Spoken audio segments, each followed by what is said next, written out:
Muy buenas noches, o buenos días, perdón. Acostumbrado uno de comenzar por la noche.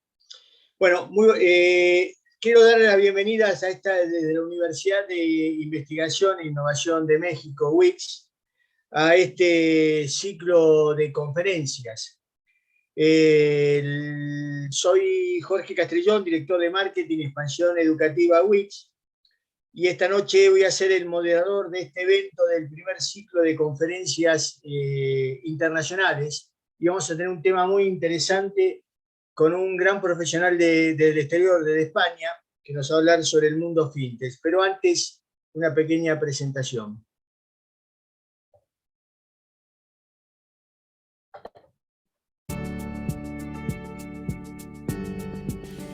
Jorge Castrillón es ingeniero industrial, recibido en la Universidad de Buenos Aires, quien sustenta su experticia profesional mediante su participación en más de 100 seminarios y talleres de marketing a nivel mundial.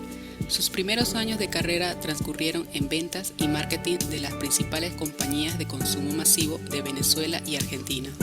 Durante la primera década de su carrera profesional, transcurrió como gerente general y CEO de las principales agencias de publicidad y de empresas de comunicaciones de marketing de Argentina.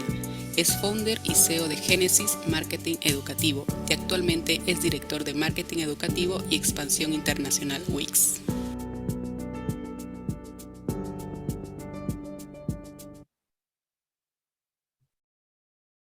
Bien.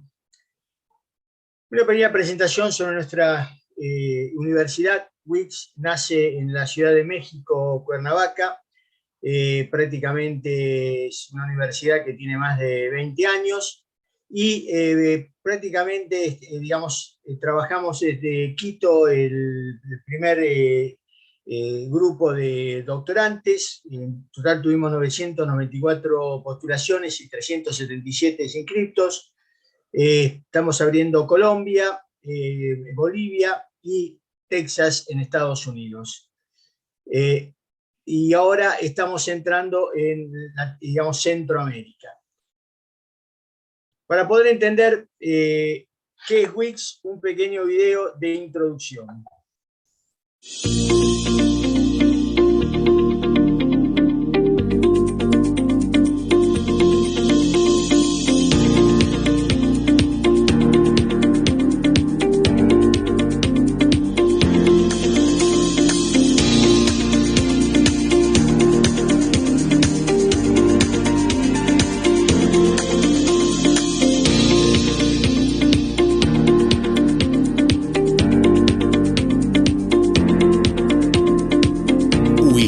Universidad de Investigación e Innovación de México, UICS, la Universidad del Futuro.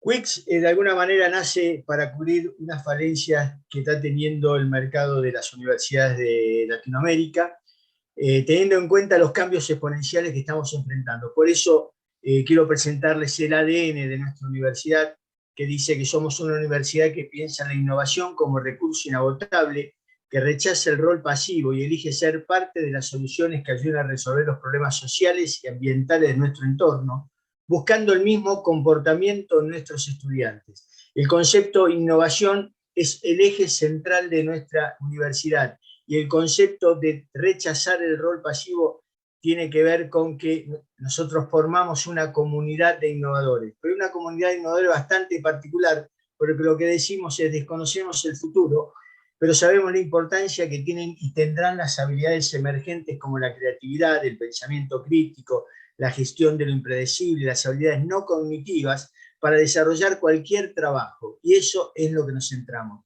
Es decir, entendemos que prácticamente hoy alguien que termina su carrera universitaria, prácticamente su saber hacer es obsoleto entre los 5 y los 10 años. Un niño que entra en el preescolar va a estudiar una carrera universitaria de una profesión que hoy no existe. Ese es el mundo que estamos enfrentándose en estos momentos. Por eso lo que decimos es que estamos preparando a nuestros alumnos, a nuestros doctorantes, a nuestros maestrantes en las profesiones del futuro, para poder enfrentar las profesiones del futuro. Por eso creemos y decimos que UICS somos una puerta al futuro. 3 ejes que cubren nuestro nuestra génesis. El primero es una universidad innovadora y disruptiva. Somos una comunidad incluyente. Junto a nuestros estudiantes creamos una comunidad vibrante e inclusiva, una comunidad de hacedores. Esto es clave dentro, nosotros planteamos. El segundo eje, una universidad human-centric. Buscamos que la universidad sea el espacio propicio para comunicarte con otros seres humanos, investigar la realidad y crear soluciones a problemas o retos, por pequeños o grandes que sean. El ser humano en el centro de nuestra acción. Y tercero, UICS tiene la innovación como recurso infinito, como dije. Para nosotros la innovación es el resultado de combinar los recursos digitales y la educación holística para mejorar la vida de las personas. Estos son los tres ejes que nosotros trabajamos. Nuestra fórmula, de alguna manera, tiene que ver con nuestros programas académicos. 4 doctorados y una maestría. Doctorado en Educación e Innovación, doctorado en Dirección de Proyectos, doctorado en Economía y Finanzas, doctorado en Administración de Empresas y maestría en Educación y Tecnología Digital. Para su información, la fecha de comienzo de clases de esta nueva generación es el 19 de abril del 2023. Prácticamente, para poder finalizar esta presentación, quiero presentarle lo que prácticamente todos nuestros alumnos forman o componen, que es la Red Alumni Futuro. Hoy es una red alumni que tiene prácticamente miembros en 28 países. En total somos 4.862 egresados y cursando. Prácticamente se centra en Ecuador y Colombia la gran cantidad, y después el resto de países, fundamentalmente Latinoamérica, Perú, como dice acá, Bolivia, Chile y otros países.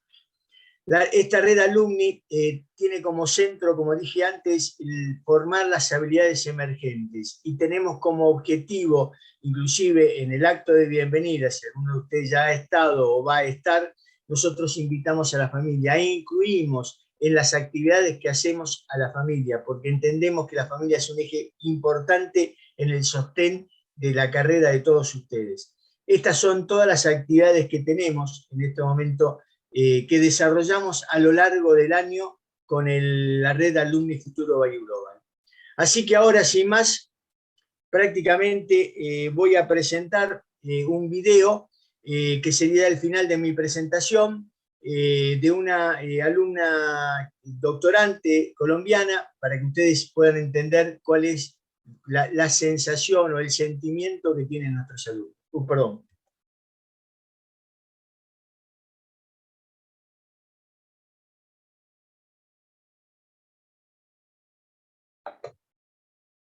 Soy Carolina Herrera Solera, colombiana, nacida en la ciudad de Montería, Córdoba, y actualmente me desempeño como gestora territorial del programa Jóvenes en Acción. Para mí es increíble poder contar con docentes de diferentes lugares del mundo que hablan mi mismo idioma, que están altamente capacitados, con la experiencia, con el conocimiento para la educación del futuro. La plataforma es bastante interactiva. Las personas que trabajan en el tema de soporte académico y técnico son personas que realmente están motivadas por solucionarnos lo más pronto posible. Para mí el diferencial es el modelo educativo. Pensar disruptivo, pensar hacia el futuro, pensar en que la educación cambió y que la educación requiere de profesionales que nos adaptemos a las realidades. Agradezco a la universidad por mostrarme esa visión de lo que es la educación, pero también por hacerme parte de una comunidad de innovadores.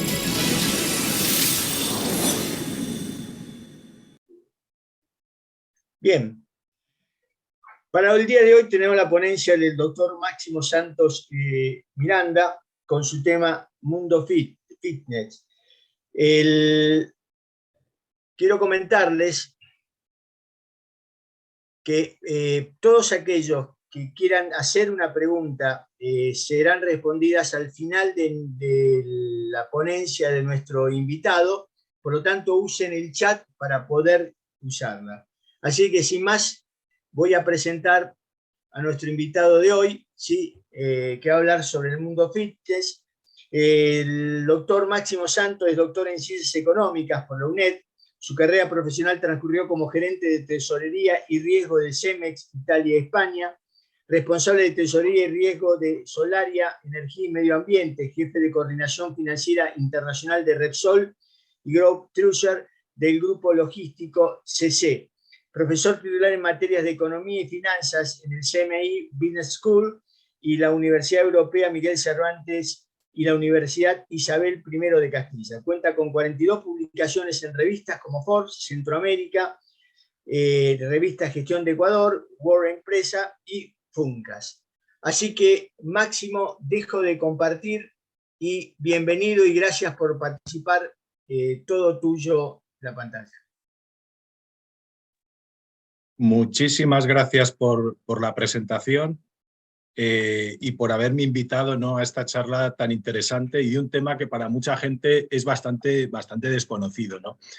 Y voy a dar en realidad una pequeña introducción de lo que es el mundo fintech. Esto daría para hablar durante horas y horas y tengo solo 40 minutos, así que lo que voy a hacer es dar unas breves pinceladas para que salgamos de aquí todo el mundo teniendo una idea de qué son las fintech, ¿no? Entonces, ¿qué temas voy a tratar principalmente? Bueno, primero vamos a definir qué son las fintech. En segundo lugar, vamos a ver cómo el mundo de la tecnología se ha ido desarrollando a lo largo de la historia y cómo esto se correlaciona con el tema financiero. Vamos a ver qué tipos de fintech existen a nivel general. Vamos a ver ejemplos, ¿no?, de fintech concretas para que lo podamos tocar, ¿no?, de qué estamos hablando. Voy a explicar brevemente qué es el sandbox, que es un tema bastante interesante para entender cómo está evolucionando todo este mundo fintech. Voy a tocar muy de pasada lo que tiene que ver la relación entre bancos y fintech. Y finalmente voy a concluir con un caso muy interesante de una empresa africana que se llama M-Pesa, en la que me voy a detener un poco, que nos va a mostrar cómo la tecnología ha conseguido que en el continente africano haya una inclusión financiera muy importante de un montón de gente que estaba fuera del sistema financiero y ha conseguido integrarlo con una solución tecnológica innovadora, disruptiva y demás, ¿no? Y que ha favorecido la inclusión de millones de personas que antes de que apareciera esta empresa no existía, ¿no? Y cómo esta experiencia africana se puede llevar o transmitir a otro tipo de geografías, como es el caso de América Latina, donde hay muchísimos países en los cuales pues, hay una gran parte de la población que está desbancarizada, ¿no? Y es muy importante bancarizarlos o no tanto bancarizarlos, sino incluirlos en el circuito financiero por una serie de ventajas que esto tiene que luego expondré al final de la ponencia. Bueno. A ver, para no entretenerme mucho más, voy a empezar directamente explicando qué son las fintech. Las fintech es un término que proviene de la unión de lo que es financial y technology, ¿no? Es decir, consiste en unir lo financiero con la tecnología y al final lo que se van a conformar aquí es un montón de empresas que se dedican a prestar servicios sobre productos financieros utilizando para ello una tecnología avanzada, ¿no? Es decir, se busca que gracias a la tecnología podamos realizar actividades financieras que hasta hace poco solo se podían hacer con los bancos y además lo vamos a poder hacer de formas alternativas, disruptivas, ágiles y demás, ¿no? Bueno, entonces, al final vivimos en un mundo que está tecnológicamente avanzado muy deprisa, como se ha dicho en la presentación previa a mi ponencia, ¿no? Y esto, pues obviamente afecta a todos los sectores y obviamente uno de los que está más afectados es todo lo que tiene que ver con los servicios financieros, ¿no? Y las fintech precisamente consisten en eso, es decir, se apoyan en la tecnología para conseguir algo totalmente original y diferente. Y hay que decir que este tipo de compañías actúan en muchas partes del sector financiero, tantas partes que podríamos decir que hoy prácticamente lo abarcan todo. Hay alguna cosa que todavía falta, pero en general tocan todos los palos. ¿Cuál es la fortaleza de este tipo de empresas? Bueno, primero, que han sido capaces de rellenar o están rellenando todos aquellos nichos de mercado que habían sido olvidados por la banca tradicional o que sí lo ofrecían, pero a unos precios muy elevados y hacían que mucha gente tuviera que salir del mercado financiero, no pudiera acceder a él. Y se trata pues, de entidades, ante todo, que son muy flexibles y que tienen pues, una capacidad de adaptación al cliente muy fuerte. Es decir, una de las características de esta sociedad en la que vivimos es que cada vez vamos más hacia la hiperpersonalización, ¿no? Y esto, pues obviamente, se puede hacer porque la tecnología nos lo permite. Y las fintech, en realidad, pues lo que hacen es aprovecharse de esto, ¿no? De la hiperpersonalización y ofrecer productos específicos muy adaptados a cada cliente.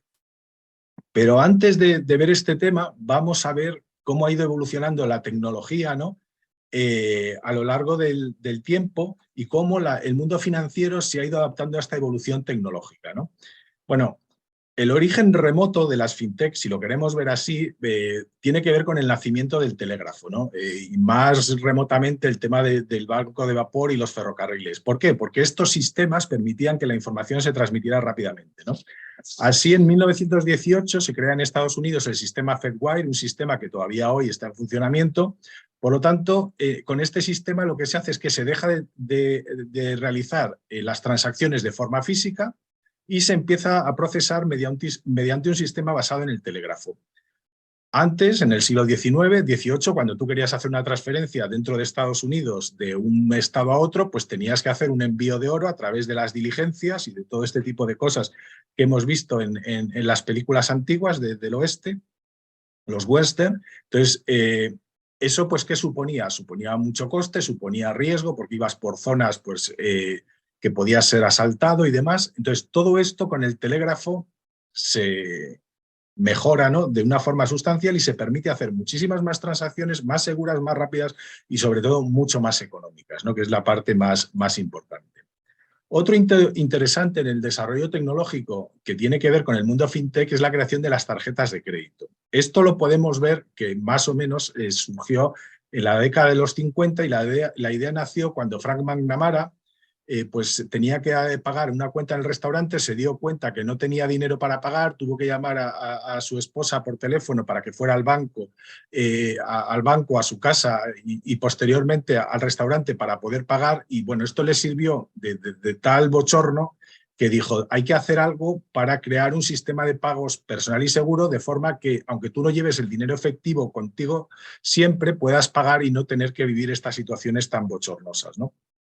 Y por eso, bueno, se creó la primera tarjeta de crédito, que es esta que está aquí puesta en la foto, que es la tarjeta de Diners Club, que con esta tarjeta pues tú podías pagar en cualquier tipo de establecimiento y no necesitabas llevar el efectivo contigo. Y además era un sistema muy seguro y muy fiable. Posteriormente, a finales de los 60 ya comienza el paso de lo analógico a lo digital, ¿no? Es decir, este movimiento lo va a liderar lo que es la banca tradicional. A partir de este momento empiezan a utilizarse lo que tiene que ver con las calculadoras personales y los cajeros de banco.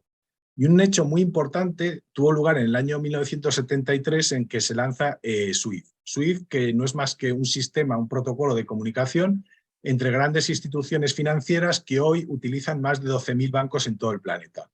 Es decir, prácticamente todos los bancos del mundo lo utilizan. Hay excepciones, por supuesto. Por ejemplo, en Corea del Norte no están conectados los bancos a SWIFT, pero bueno, estamos hablando de cosas muy pequeñas. El 99% de la banca mundial está conectado a SWIFT. SWIFT es una cooperativa en la cual hay unos protocolos de seguridad implementados muy potentes que permiten, mediante mensajes estandarizados, enviar fondos, abrir cuentas, enviar créditos documentarios, un montón de operaciones financieras de forma segura y muy rápida.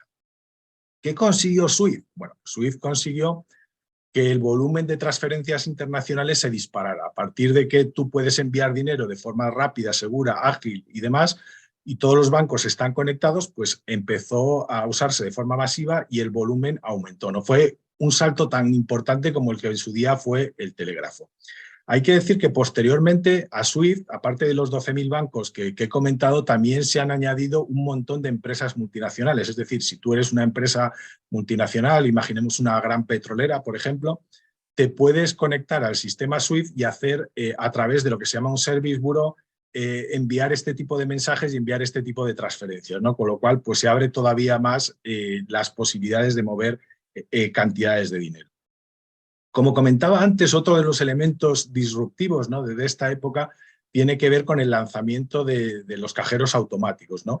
El primer cajero automático se instala en 1967, esta es la foto de la inauguración que la he puesto aquí por parte de Barclays Bank, y es que estamos en una época en la que prácticamente todo se pagaba con efectivo. Es verdad que ya las tarjetas de crédito, como hemos visto antes, con la tarjeta de Diners empezaba a utilizarse, pero la realidad es que casi todo se pagaba en efectivo. Y el problema que tenía el pagar con efectivo es que si tú querías tener efectivo había que ir a la oficina bancaria. y tenías que ir en el horario en que la oficina bancaria estaba abierta, que obviamente era un horario limitado. Entonces, mucha gente que tenía que trabajar o vivía lejos del banco o tenía cualquier tipo de problemas, pues lo tenía muy complicado para poder acceder al efectivo, ¿no? Y por lo tanto poder vivir, en definitiva.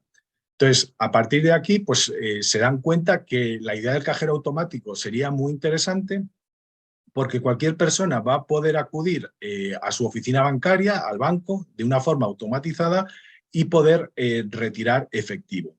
Pero no solo podía retirar efectivo, podía hacer otra serie de operaciones. Por ejemplo, podía ingresar cheques en la oficina, podía ingresar efectivo, podía pedir los movimientos bancarios y demás. Entonces, se empezó todo esto a poner en marcha, se puso un PIN de 4 dígitos para que hubiera una seguridad importante a la hora de acceder a todas estas operaciones y poco a poco pues toda esta red se fue desplegando pues, a distintos niveles por diferentes países a lo largo de los años.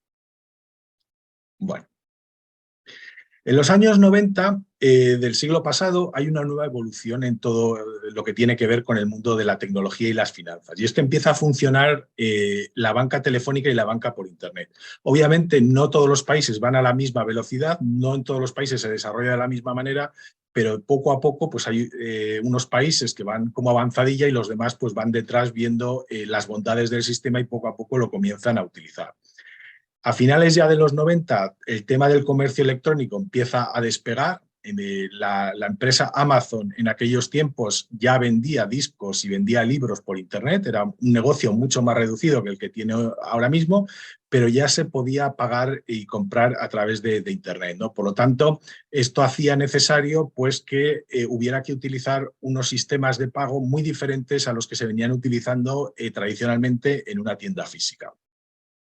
Además de esto, el cambio de lo analógico a lo digital no solo tiene que ver con la banca telefónica o la banca por Internet, sino también con todo lo que tiene que ver con el engranaje interno de los bancos. Es decir, todos los procesos internos, toda la burocracia de los bancos poco a poco comienza a digitalizarse, ¿no? Y así pues el sistema financiero va avanzando poco a poco hasta que llega un punto muy importante que es la crisis financiera global del año 2008, que va a hacer que el panorama financiero pues, se reconfigure, o más que se reconfigure, se repiense o se redefina muchas de las cosas que habían pasado hasta ese momento, ¿no? Es decir, la crisis del 2008 es un punto de inflexión, ¿no? Se dieron cuenta que había que cambiar muchas cosas y además de la crisis que empezó pues, con toda la caída de Lehman Brothers y demás, está el hecho que hay una revolución tecnológica por detrás, una revolución tecnológica que es la revolución industrial, la 4.0, la que estamos ahora mismo, en la que todo está cambiando, ¿no? Es decir, todo nuestro mundo alrededor se está digitalizando y obviamente el sector financiero pues también se digitaliza. Es decir, hay nuevas empresas financieras innovadoras que están ahí, que están surgiendo y que empujadas por esta crisis financiera y por esta nueva tecnología que está saliendo, está emergiendo, pues salen nuevos modelos de negocios, se están creando nuevas empresas. Entonces, volviendo otra vez al punto inicial, ¿no? En el que se explicaba un poco qué son las fintech, pues volvemos a definirlas como empresas con base tecnológica que intentan ofrecer servicios financieros innovadores, que intentan optimizar la calidad de los que ya existen o intentan disminuir significativamente el coste de esto. Es decir, la tecnología al final está simplificando todo, nos simplifica nuestra vida de una manera tremenda, ¿no? Y esto además ha tenido un efecto catalizador muy importante con todo el tema de la pandemia. La pandemia, entre otras muchas consecuencias, lo que ha propiciado es que los negocios cada vez se digitalicen más y que cada vez utilicemos más menos el efectivo, para poder hacer nuestras operaciones, ¿no? Entonces, como hemos ido viendo con todas estas cosas, cómo la tecnología ha ido evolucionando, el efectivo cada vez se ha ido utilizando menos. Y ahora ya con la pandemia, pues todavía se le ha pegado un empujón más fuerte para que este uso del efectivo se reduzca.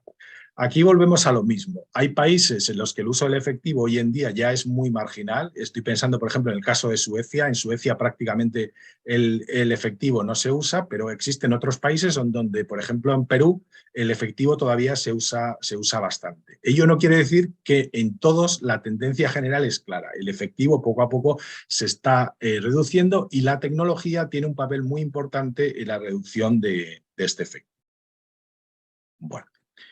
Ahora vamos a ver una clasificación de tipos de fintech. Esta clasificación la he tomado de la Asociación Española de Fintech e Insurtech y hay otras clasificaciones, pero bueno, esta me ha parecido bastante interesante, ¿no? Porque es bastante pormenorizada. Entonces, la primera clasificación distingue en empresas que se dedican al asesoramiento y gestión patrimonial, es decir, se trata sobre todo de plataformas de inversión automatizadas. Esto se hace sobre todo a través de los robo-advisor. Los robo-advisor pues no son otra cosa que unos robots que con una serie de algoritmos lo que hacen es que estudian el perfil del cliente, sus necesidades y a partir de aquí, con una serie de parámetros que tienen por detrás, lo que hacen es que ofrecen al cliente una cartera personalizada de acuerdo pues, a sus características, su nivel de riesgo, etcétera, etcétera. ¿Qué permite esto? Bueno, pues esto permite hacer una cartera personalizada con un coste muy inferior al que te haría la banca tradicional, ¿no? Y por eso estos robo-advisors pues cada vez tienen más desarrollo. Obviamente todavía hay gente que desconfía, ¿no?, que una máquina o un algoritmo te decida sobre tu dinero, ¿no? Y por eso no está despegando como podríamos imaginar, ¿no? Porque en realidad ventajas tiene muchas, son mucho más económicos y demás, pero sí que es verdad que están teniendo un crecimiento muy importante. Otro tipo de fintechs, que son las que más volumen tienen y las que más están creciendo, son las que tienen que ver con los medios de pago. De estas hay muchísimas. Otro tipo es el que tiene que ver con la financiación alternativa, es decir, aquí lo que se busca es conseguir préstamos con diversas formas muy diferentes a lo que es la banca tradicional, ¿no? Entonces, esto poco a poco va despegando, pero es verdad que hay países en que esto todavía está muy verde y que le queda mucho para despegar. Luego están las empresas RegTech, que son empresas que crean soluciones para cumplir y adaptarse a los requerimientos tecnológicos de cada sector, ¿no? Entonces, entre estos sectores está el sector financiero. Luego vienen los neobank y los challenger bank. Luego voy a poner un ejemplo de uno de estos para que veamos exactamente qué es lo que estamos hablando. Se trata de bancos que son 100% digitales, que no tienen una base tradicional previa, que no siguen los esquemas tradicionales y que se comunican o interactúan con el usuario a través de smartphones y redes sociales, ¿no? Es decir, a través de una aplicación. Apenas utilizan Internet, apenas utilizan el teléfono y por lo general no tienen ni siquiera una oficina física de representación. Bueno.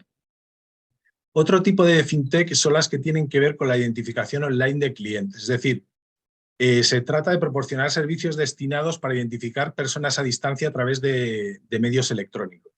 Cuando tú quieres abrir una cuenta en un banco de estos que no tiene oficinas bancarias, pues obviamente tienes que identificar para cumplir todo lo que tiene que ver con el compliance, ¿no?, que te requiere el banco. Entonces, ¿cómo hacerlo? Bueno, pues a través de estos sistemas de identificación online. Existen muchas empresas que se encargan de esto, entonces pues hay de todo tipo de colores, ¿no?, y de realidades. Entonces las hay, por ejemplo, que tú muestras tu pasaporte a la cámara de tu smartphone o de tu ordenador y pues te capturan tus datos, te capturan tu imagen, te hacen reconocimiento facial, etcétera, etcétera. Luego están las empresas que se dedican a las criptomonedas y que utilizan la tecnología blockchain para poder trabajar con ellos, ¿no? Luego todo lo que tiene que ver con finanzas personales, es decir, aquí incluiríamos todas las empresas que tienen que ver con comparadores de productos financieros, aquellas que tienen que ver con optimización de finanzas personales, ¿no? Este tipo de empresas, por ejemplo, en Europa están muy desarrolladas.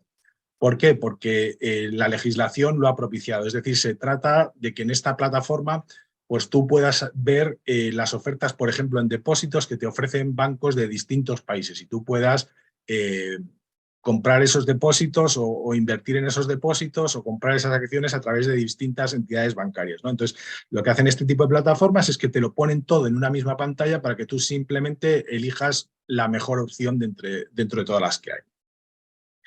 Y luego está, por último, la de servicios transaccionales y divisas, que lo que buscan es pues, comprar y vender divisas de forma mucho más rápida, ágil y barata que los bancos, ¿no? Y este es otro sector en el cual las fintech pues, se han desarrollado muchísimo estos últimos años.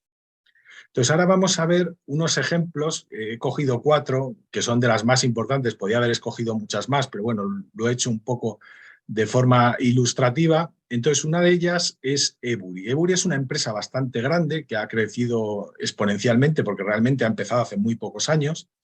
Ahora mismo tienen 32 filiales por el mundo, se encuentran ya regulados en 21 países y con ella puedes comprar más de 130 divisas, puedes comprar y vender.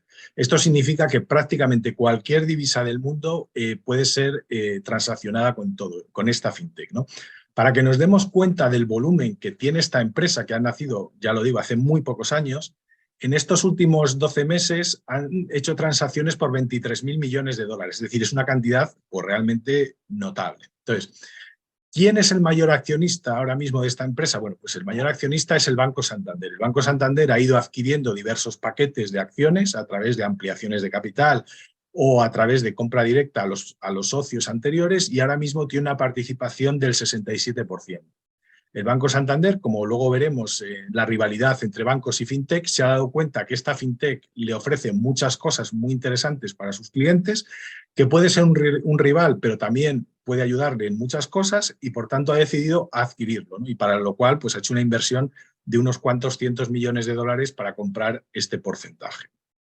Bueno, otro ejemplo de fintech, GoCarless. GoCarless es una fintech que se utiliza sobre todo por parte de las empresas para hacer cobros, ya sean puntuales o recurrentes, mediante domiciliaciones bancarias, es decir, mediante direct debit. Es decir, tú lo que haces es que emites un recibo y se lo envías a la cuenta del cliente y se cobra, ¿no? Entonces, esta plataforma ya te permite hacer domiciliaciones en 30 países, unas domiciliaciones que pueden ser nacionales e internacionales, es decir, yo desde un país, a través de esta empresa, puedo hacer domiciliaciones en hasta 30 países, ¿no? Esto me da unas posibilidades gigantescas. Lo hago desde mi ordenador, desde cualquier parte, lo envío a cualquier sitio, ¿no? Y puedo hacer estas domiciliaciones. Lo bueno que tienen las domiciliaciones es que no dependes del que tiene que emitir el pago, sino que directamente se hace una orden a la cuenta, esta es autorizada y se paga, ¿no? Y además esta solución, la ventaja que tiene es que tiene programado el recobro. Es decir, si por lo que sea, cuando emitimos el recibo, el cliente no tiene dinero en su cuenta, bueno, pues lo vuelve a intentar automáticamente, hace un segundo intento de cobro para evitar pues, tener que estar persiguiendo al cliente 50 veces para que te pague, ¿no? Y bueno, es una empresa bastante grande que ya tiene como unos 75.000 clientes. Estamos hablando de empresas, que las hay pues de tipo medio, grande y pequeño, un poco de todo, ¿no? Bueno, otra empresa bastante grande y que ha tenido mucho desarrollo en estos últimos años y que hace un par de años, creo recordar, cuando hizo la última ampliación de capital, se llegó a valorar en 75.000 millones de dólares, es Stripe. Stripe lo que hace es aceptar pagos por tarjeta de crédito y hace pagos al extranjero. Entonces, esta empresa es muy interesante si tú lo que haces es vender cosas por Internet, ¿no? Entonces, ¿quién son sus principales clientes? Pues obviamente Booking, Amazon, empresas pues, de este tipo por Internet. Cosas positivas que tiene, bueno, pues que aceptan pagos en 130 divisas, utilizan distintas formas de pago, tienen soporte 24 horas del día, 365 días del año, etcétera. Es bastante económico. Y además tiene una gran ventaja y es que el cliente cuando está pagando con la tarjeta, pues en realidad no es consciente que está utilizando una fintech. Él piensa que está utilizando un banco y salvo que seas muy experto y seas capaz de leer toda la documentación que te envía tu empresa de tarjetas, no vas a saber pues, que en realidad esto no es un banco. Bueno, y ya la última que quería comentar es Soldo, que es una empresa italiana que se dedica a emitir tarjetas de pago. Esto lo utilizan mucho las empresas para temas de gastos de viaje, gastos de empleados, etc. Entonces, ¿qué ventaja tiene esto? Bueno, pues que como son tarjetas virtuales y son prepagos, no tienes problema que si te la roban te hagan un descubierto, puedes hacer una emisión por una única vez, Además, pues tiene unos ficheros muy buenos a la hora de todo el tema contable, facilita la conciliación, la emisión es instantánea. Si necesitas, por lo que sea, ampliar el saldo, es simplemente dar 2 clics y lo amplías. Es decir, tiene unas posibilidades muy, muy potentes, ¿no? Y se están desarrollando muchísimo. Este tipo de soluciones también las tienen los bancos, ¿no? Es decir, muchos bancos también emiten tarjetas de prepago. Pero la ventaja que tiene una empresa como Soldo es que es una empresa especializada en este tipo de productos y que te ofrece tarifas mucho más reducidas y su manejo es muy, muy sencillo. Bueno, ahora vamos a hablar del tema del sandbox, ¿no? Que es un tema bastante interesante en este mundo de las fintech. ¿Qué es el sandbox? Bueno, sandbox no es otra cosa más que un campo de pruebas para la experimentación. Es decir, con las fintech, al fin y al cabo, son empresas disruptivas, en las cuales pues, no cuentan con un marco regulatorio claro, ¿no? Entonces, hay que regularlas de alguna manera. Entonces, esto se empezó a poner en marcha en Reino Unido y a partir de aquí pues, ha habido un montón de países que han implementado los sandbox, ¿no? Es decir, se trata de probar las nuevas tecnologías que aún no están reguladas, de forma que son supervisadas al mismo tiempo que se prueban, ¿no? Es decir, es un poco una mezcla de todo. Lo probamos, vemos cómo funcionan y vemos cuál es la regulación. Pero bueno, ahora voy a detenerme un poco más en todo esto. Es decir, el sandbox al final no es otra cosa que espacios de flexibilización de la normativa existente. Es decir, estamos ante negocios nuevos y obviamente no podemos ser tan rígidos que no se puedan crear nuevas cosas. Es decir, lo que nos permite este sandbox es probar innovaciones, ¿no? Unas innovaciones que tienen que ver con el sistema financiero y ello de forma controlada, de forma que hay un ente supervisor que está controlando todo lo que se hace. Esto empezó en el año 2015-2016 en Reino Unido y ya en 2019 había 27 países que habían lanzado el sandbox financiero. Es decir, ha habido una fiebre de creación de sandbox muy, muy fuerte, ¿no? Entonces, el primero que se ha puesto en marcha es el de Reino Unido a finales del 2015 y es el que me voy a detener un poco porque es el que más desarrollo ha tenido. Entonces, el ente supervisor es la FCA, es decir, la Financial Conduct Authority. Vale. ¿A quién va dirigido este sandbox británico? Del que ya digo que luego han copiado la mayoría de los sandbox el funcionamiento. Bueno, pues cualquier empresa que ofrezca o pretenda ofrecer servicios financieros. Es decir, lo que se permite con este sandbox es que cualquier empresa que quiera probar sus productos y servicios financieros lo pueda hacer en un ambiente controlado. Pero es que además este sandbox lo que ofrece es la oportunidad de permitir a las empresas que verifiquen si el modelo disruptivo es atractivo o no para los consumidores y si una nueva tecnología puede tener o no puede tener éxito, ¿no? Y además la autoridad lo que hace es identificar pues, todas aquellas salvaguardas que deba tener el consumidor para su protección, ¿no? ¿Por qué? Porque cuando lanzamos nuevos productos obviamente van a aparecer cosas que hay que proteger muy especialmente a los consumidores que si no vemos cómo funciona pues va a ser muy difícil de predecir así a priori, ¿no? Es decir, tratamos de unir la innovación con la protección del consumidor y ver si esos nuevos modelos de negocio son o no viables, ¿no? Es un poco juntar las tres cosas.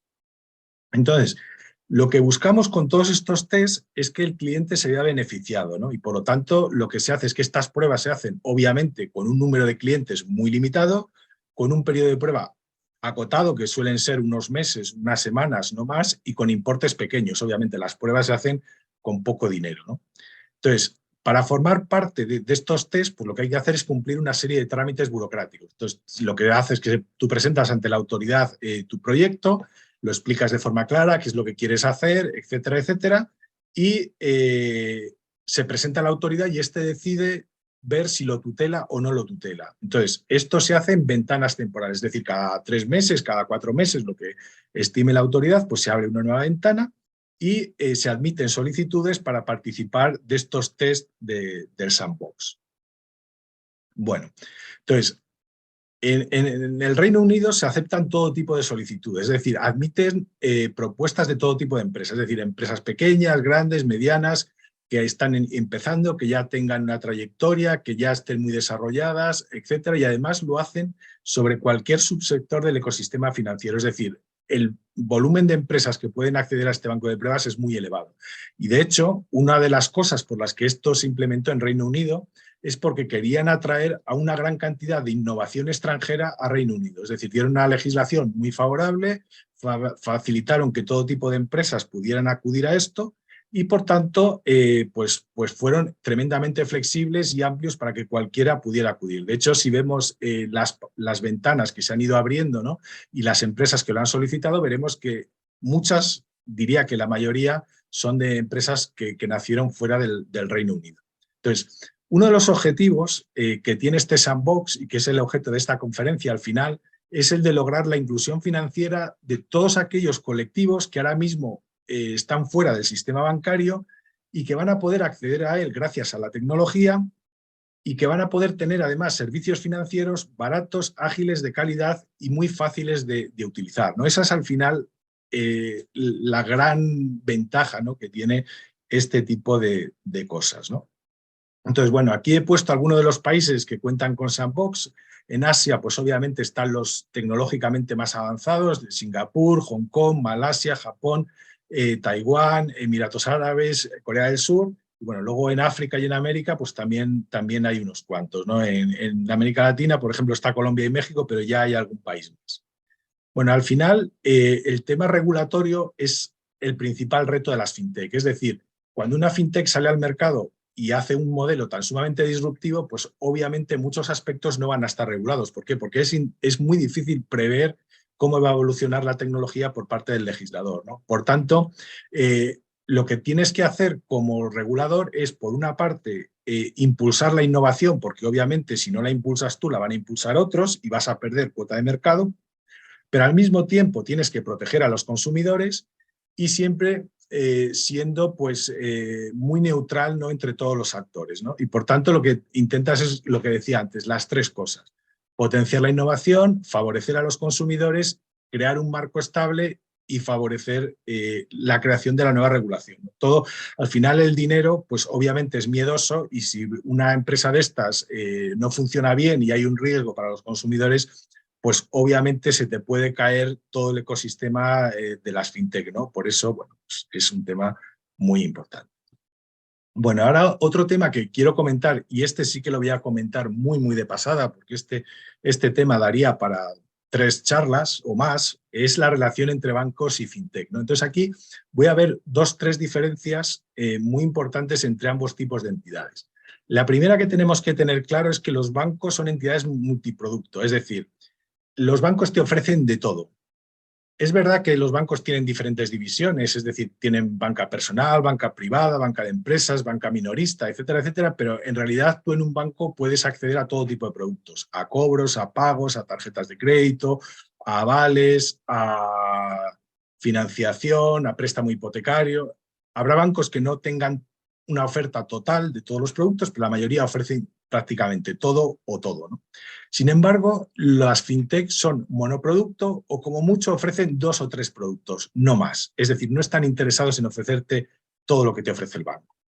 Es decir, se trata de empresas muy flexibles, pero muy especializadas en ese producto que te van a ofrecer. Y además están muy centradas en el cliente, ¿no?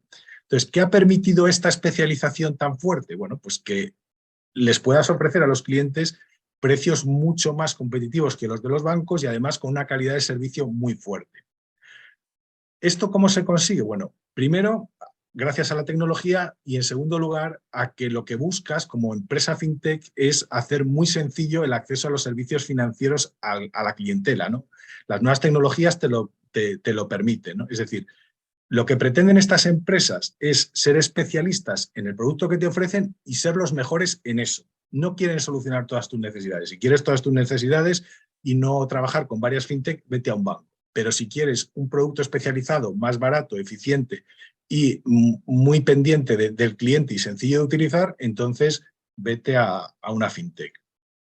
Bueno, luego otro tema interesante es que los bancos, pues al final la banca tradicional son instituciones que llevan existiendo mucho tiempo, ¿no? Entonces se trata de estructuras que poco a poco van evolucionando, que poco a poco van metiendo nueva tecnología, pero claro, tienen que seguir funcionando, es decir, lo que van haciendo es añadiendo capas o cambiando cosas, pero con una estructura previa, ¿no? Es decir, siguen trabajando, pero a la vez modernizan sus sistemas, ¿no? Y esto, pues, obviamente dota de complejidad y de muchísimos problemas a los bancos.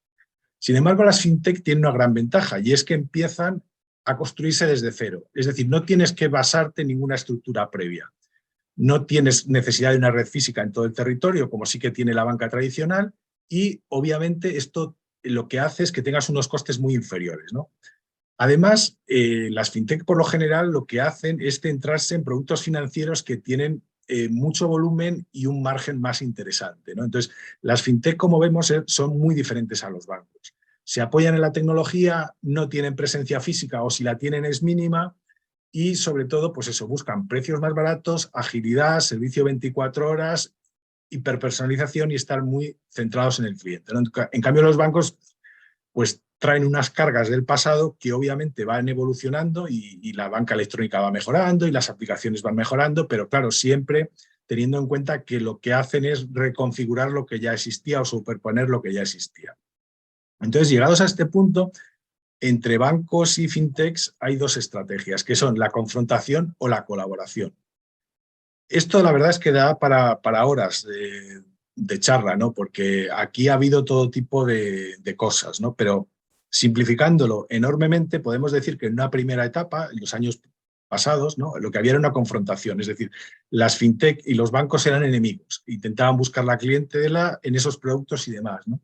Sin embargo, ahora, aunque hay confrontación en algunos casos, lo que hay sobre todo es colaboración, ¿no? Y un ejemplo claro es lo que hemos visto antes con el caso de Ebury, ¿no? Que es una empresa que al final la ha adquirido en su mayor parte el Banco Santander, con lo cual pues hay una colaboración entre unas y otras. Bueno, ahora voy a poner un ejemplo de un banco, un neobanco, que es además una fintech, es el caso de un Challenger Bank, ¿no? Es un banco totalmente digital que se fundó en el año 2015, se llama N26. Este banco pues opera ahora mismo en muchísimos países, opera en todos los países de la Unión Europea, Reino Unido, Noruega, Suecia, Islandia y Estados Unidos, es decir, más o menos 30 y pico países, ¿no? Y esto lo hacían únicamente con 1.500 empleados y daban servicio a 7 millones de clientes. Para que nos hagamos una idea, a los bancos tradicionales desplegarse en 30 y tantos países les hubiera costado de una forma tradicional 70, 80, 100 años y necesitarían cientos de miles de empleados para poder hacer esto. En cambio, este banco empezó en el 2015 y en el 2021, es decir, 6 años después, ya tenía 7 millones de clientes. Es un banco digital que funciona todo a través de una aplicación que está en nuestro smartphone. Tiene una operativa muy sencilla, es decir, solo tiene una cuenta corriente, una tarjeta Mastercard y nos sirve para hacer pagos y cobros. Y punto. Nos da seguros para cosas muy específicas y demás. Es decir, no es una operativa compleja. Es decir, ofrecemos un producto sencillo, barato, fácil de usar y todo a través de la aplicación y el teléfono. Y además, esta fintech lo que hace es que colabora con otras fintech, como el caso de Wise, antes conocida como TransferWise, para hacer los pagos internacionales. Es decir, esta empresa dice, yo no puedo desarrollarlo todo tan rápidamente, entonces, ¿en qué es buena Wise? En transferencias internacionales, me asocio con ellos y a través de esta fintech, pues realizo esta operativa. Es decir, hago poca operativa, pero todo, ya digo, es de forma muy ágil, muy intuitiva y demás, ¿no? Y ya casi para concluir, voy a hablar del caso de M-Pesa. El caso de M-Pesa es muy interesante porque lo que nos viene a demostrar es cómo la tecnología ha servido para incluir financieramente a una gran parte de la población que no tenía acceso a los bancos, ¿no? M-Pesa surge en Kenia, ¿no? Entonces, M-Pesa, el nombre viene de M-Pesa, M-Móvil, y Pesa, que quiere decir dinero en suajili, ¿no? Entonces empezó en el año 2007 en Kenia y posteriormente pues, se ha extendido a un montón de países africanos. Entonces, M-Pesa era una compañía de Vodafone que lo que permitía es que los usuarios realizaran pagos y cobros a través del dinero. Es decir, tú podías enviar de un teléfono a otro teléfono dinero en un principio y posteriormente lo que se hizo es que se añadió pues, una red enorme de colaboradores y de tiendas asociadas que permitían retirar efectivo en esas tiendas o en esos cajeros o hacer ingresos. Entonces, hay fruterías, tiendas de electrónica, etcétera, que te permiten a través de esta aplicación del teléfono, ¿no? Sacar y meter dinero. Lo interesante es que el teléfono con el que necesitas usar para utilizar este sistema es muy simple. De hecho, luego lo veremos, nos vale el más simple que podamos imaginar, el Nokia de hace 15, 20 años, ¿no? ¿Por qué? Porque al final lo que utiliza no es una aplicación del teléfono, sino la tarjeta SIM. Es decir, la línea telefónica y la cuenta bancaria. Y esto, pues, obviamente simplifica mucho las cosas, ¿no? Entonces, esta solución se puso porque se dieron cuenta que pues, una gran parte de la población africana vivía muy lejos de las oficinas bancarias, no tenían acceso al efectivo y tenían enormes problemas. Pero, sin embargo, ya en el año 2007, pues más de la mitad de la población keniata sí tenía teléfono móvil. Por lo tanto, si querían enviar dinero a algún familiar que vivía lejos o querían pagar pues una cuota de un recibo o pedir financiación o lo que fuera, pues se podía hacer pues eso, a través de la línea SMS. Entonces, la gran ventaja que tiene este sistema es que se necesitaba un teléfono muy simple para que pudiera funcionar, ¿no? Y bueno, para que nos demos cuenta de lo que ha crecido esto, a finales del año 2019, en África ya tenía 450 millones de usuarios, ¿no? Entonces, el tema es que África está muy poco bancarizada, hay muy pocos bancos, hay muy pocas oficinas, hay mucha población y además hay zonas en las que no hay ni carreteras, ¿no? Por lo tanto, esta era una solución muy sencilla y además pues hay que ver que la cobertura de Internet está aumentando de forma exponencial, ¿no? Y más ahora cuando se ponga en marcha la red Starlink. Entonces, bueno, aquí lo voy a pasar muy rápido. Había puesto unas diapositivas, ¿no?, para que viéramos cómo estaba creciendo el uso de Internet, es decir, Internet está creciendo a toda velocidad, más o menos unos 100 millones de personas en el mundo al año entran en Internet y en la telefonía móvil, por lo tanto, esto está teniendo un crecimiento exponencial. De hecho, aquí sí lo vemos en esta diapositiva, entre el año 2012 y el año 2022 podemos ver cómo si en el año 2012 había más de 2.000 millones de personas que usaban Internet, en el año 2022 ya estábamos casi en 5.000 y ahora pues evidentemente mucho más. Por lo tanto, la tecnología ha ayudado a bancarizar y a incluir a muchas personas en el sistema financiero que antes estaban fuera de ello. Bueno, entonces, ¿qué nos permite un sistema como el de M-Pesa? Bueno, nos permite que las personas que viven lejos en poblaciones remotas pueden acceder a servicios financieros, nos permite reducir costes por hacer transferencias. Obviamente, si tú lo haces con un SMS en el teléfono va a ser muy barato, va a facilitar obviamente el ahorro y la inversión. Como decía antes, familiares y amigos te van a enviar fondos sin tener que ir físicamente a entregarlos. Las autoridades también te pueden enviar subvenciones a tu teléfono, no necesitas ir a una oficina que está muy lejos a recorrer el efectivo y demás. Con ello, además, reducen la economía sumergida y, sobre todo, también facilitan la concesión de préstamos y también ayudan a que el Estado recaude más impuestos, porque a través de esta aplicación se hace todo muchísimo más sencillo. Entonces, esta experiencia africana es interesante, como decía, y ya con esto concluyo porque me he pasado del tiempo, porque al final ha conseguido que millones, de hecho cientos de millones de personas que estaban fuera del sistema financiero, gracias a la tecnología, han podido entrar y han podido acceder a una gran cantidad de servicios financieros que antes era imposible. Y todo ello sin desplegar una red bancaria como habría sido necesario apenas unos años antes, ¿no? Y bueno, con esto lo dejo porque me he pasado de tiempo. Ahora creo que viene el término de las preguntas. Excelente, Máximo, muy buena explicación. Sí, hay varias preguntas. Una tiene que ver, es mía personal, ¿sí? Sí. Todo bárbaro lo que estás planteando de la tecnología y demás, pero hoy en nuestros países de este lado del mundo, digo, de este lado del mundo de Latinoamérica, estamos viviendo una crisis, ¿sí? Que ya lo ha vivido Argentina y lo están empezando a vivir distintos países, ¿sí? Que tiene que ver con la falta de credibilidad de los bancos. Digo, falta de credibilidad en lo siguiente. Yo al banco le entrego dólares y cuando quiero retirar mis dólares en estos momentos me dicen que no hay dólares si no te puedo entregar en la moneda local. ¿Cómo podemos ser creíbles? Porque esto pasó en Argentina en el año 2001. donde prácticamente la gran crisis de los bancos generó de que los bancos definieran cortar y cerrar de alguna manera toda transacción.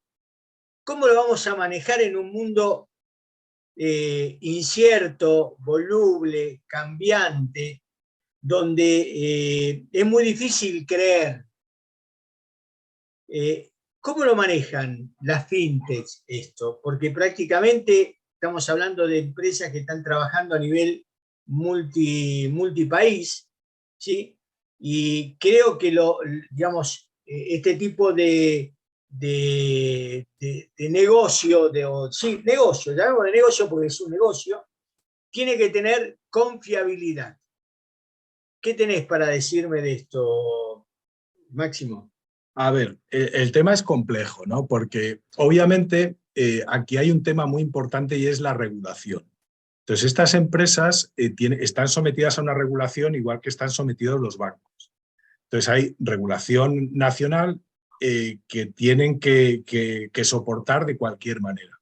Entonces, obviamente, si tú vas a trabajar en Argentina, tienes que estar sometido a la legislación argentina y te da igual que seas un banco o una fintech. Estas empresas lo que tienen es que la tecnología les permite poder expandirse a toda velocidad porque no tienen que tener presencia física.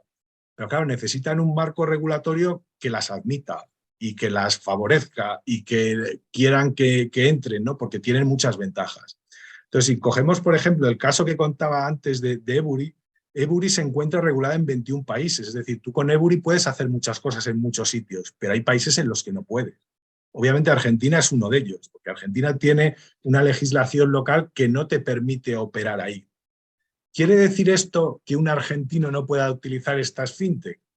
Pues no necesariamente. ¿Por qué? Porque si tú, por ejemplo, tienes un primo que trabaja en Estados Unidos y quiere enviarte plata a Argentina, puede utilizar estas fintech que tienen la posibilidad de enviarte dólares a Argentina con tarifas más baratas que un banco, y a partir de ahí, pues una vez que ya están en Argentina, obviamente estarán a las disposiciones del Banco Central Argentino, etcétera, etcétera, ¿no? Y de la disponibilidad de dólares y todo lo demás. Pero claro, con esa parte local es difícil luchar, ¿no? Estas fintech al final son modelos escalables, pero necesitan una legislación que las admita. Perfecto. Bueno, está bien. No, es decir, como son, prácticamente como vos lo aclaraste muy bien, estas son, digamos, de alguna manera, productos que facilitan el mercado financiero, no son productos donde uno pone su dinero a protegerlo. Podemos entender que ahí donde puede funcionar todo el tema de las fintechs. Ahora tengo varias preguntas. Por ejemplo, la de Edison Ávila me dice, excelente tema y mi consulta más el hecho de que en un futuro, ¿qué tan viable será mantener infraestructura física en las entidades y qué tiempo de vida le queda a la tarjeta de crédito, considerando la agilidad en el uso de los códigos QR? Bueno, en cuanto a la tarjeta de crédito, hace ya 3 años escribí un artículo en Forbes México en el que ya vaticinaba que este instrumento iba a desaparecer. ¿Por qué? Pues porque aquí los que están más avanzados en estas cosas son los países del sudeste asiático. Si tú vas a China, te das cuenta que allí se utiliza WeChat y Alipay, que es una especie de WhatsApp versión china, y todas las transferencias se hacen a través de esta aplicación. Es decir, tú cuando vas a pagar con el código QR, pues efectivamente usas WeChat o Alipay y pagas. Esto en Japón también se utiliza con otra aplicación que se llama LinePay, que funciona exactamente lo mismo. En Corea del Sur tienen otra que se llama KakaoPay, que es la versión coreana de WhatsApp, pues que con el código QR te permite pagar a través de esta aplicación. En estos países, en los 2 últimos, en Japón y en Corea del Sur, las tarjetas todavía existen, pero poco a poco van desapareciendo. En China ya prácticamente no se utilizan este otro tipo de sistemas.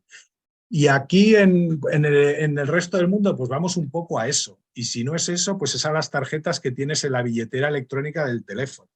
Aquí, por ejemplo, en España existe un sistema de pagos que se llama Bizum, que lo que consiste es conectar tu número de teléfono a una cuenta bancaria de forma que tú envías los fondos a un número de teléfono y no a una cuenta bancaria. Es instantáneo, es gratuito, es muy rápido y no necesitas la tarjeta. ¿Cuál es la ventaja?